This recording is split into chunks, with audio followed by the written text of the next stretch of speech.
Bonjour ma reine. Bienvenue à nouveau sur Les Belles d'Ébène, un espace de vérité, de tendresse et surtout de guérison. La quatrième clé que nous abordons aujourd'hui, pour bâtir une sororité entre femmes africaines, consiste à guérir des blessures de la rivalité. Ma reine, parce que nous ne pouvons pas parler de sororité africaine authentique sans parler de ce qui l'abîme parfois en silence. Oui, parlons de cette douleur cachée. Cette tension invisible entre femmes.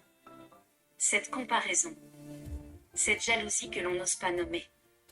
Ces rivalités qui ont parfois pris racine dans notre passé, nos traumatismes, nos peurs, nos manques. Mais aujourd'hui, ma reine, ce qui a été transmis par blessure peut être transformé par conscience. Tu n'es pas méchante parce que tu ressens une pointe de jalousie ou de compétition. Tu es humaine. Et surtout, tu es une femme en cheminement. La rivalité n'est pas ton identité. C'est une douleur qui attend d'être guérie. Et cette guérison est ton pouvoir.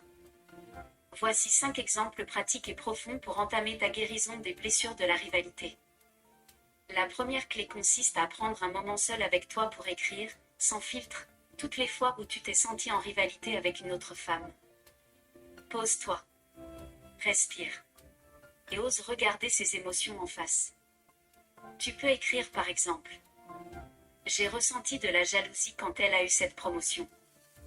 Je me suis sentie inférieure à elle ce jour-là. Je l'ai jugée sans raison parce qu'elle me renvoyait à mes propres insécurités. Ma reine, ce n'est pas de la honte, c'est de l'honnêteté. Et l'honnêteté est la première étape de la guérison. Le deuxième exemple consiste à oser envoyer un message à une femme avec qui tu as eu une tension, même silencieuse. Pas pour rouvrir des blessures, mais pour poser un baume. Tu peux lui dire par exemple: j'aimerais qu'on apaise les choses entre nous. Je ne cherche pas à tout effacer, mais à ouvrir un espace de paix. Ma reine, tu ne perds rien en choisissant la paix. Tu gagnes une part de toi que la rancune retenait captive. Le troisième exemple consiste à faire le choix du pardon, pas pour l'autre, mais pour toi. Le pardon, ce n'est pas valider le mal. C'est refuser d'en porter le poids toute ta vie.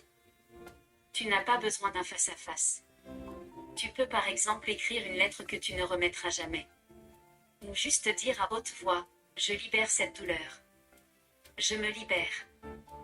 Le pardon, c'est un acte d'amour envers ton propre cœur. Le quatrième exemple consiste à apprendre à dire: je suis désolé si je t'ai blessé. Ce n'est pas de la faiblesse. C'est le sommet du courage émotionnel. C'est reconnaître que tu es humaine, et que tu choisis l'amour plutôt que l'orgueil. Dis par exemple à une sœur: si j'ai dit ou fait quelque chose qui t'a blessé, je m'en excuse sincèrement. Ce n'était pas mon intention. Ces simples mots peuvent transformer un lien brisé en connexion restaurée. Le cinquième et dernier exemple consiste à participer à des espaces de guérison entre femmes. Ma reine, tu n'es pas obligée de guérir seule. Il existe des cercles de parole, des retraites féminines, des espaces thérapeutiques créés spécialement pour cela. Inscris-toi par exemple à un cercle de femmes dans ta ville ou en ligne. Participe à une retraite, un atelier, une séance de groupe. Là où d'autres femmes partagent leurs blessures sans honte, la honte disparaît. Et tu découvres que tu n'étais jamais seule à ressentir ce que tu ressens. En conclusion, ma reine, tu n'as pas à être parfaite pour être aimée. Et tu n'as pas à être meilleure qu'une autre femme pour briller. La rivalité, la jalousie, la comparaison sont des ombres qui disparaissent quand on choisit la lumière de l'amour, de la reconnaissance, de l'humilité. Guérir, c'est arrêter de se battre contre les autres, pour enfin se battre pour soi. Alors choisis aujourd'hui de guérir pour mieux aimer, choisis de te libérer pour mieux t'élever. Et souviens-toi, ma reine, une femme qui guérit ne guérit pas seule. Elle libère toute une lignée derrière elle.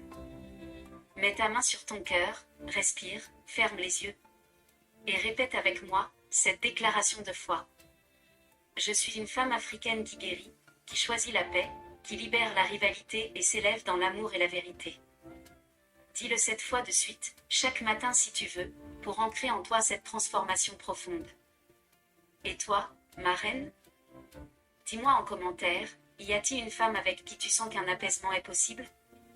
Ou une blessure intérieure que tu es prête à regarder en face? Tag une sœur avec qui tu veux reconstruire un lien. Partage cette clé. Et surtout, abonne-toi pour recevoir la 5e clé, qui t'ouvrira un autre portail de puissance féminine sacrée. Que Dieu te bénisse et à très bientôt.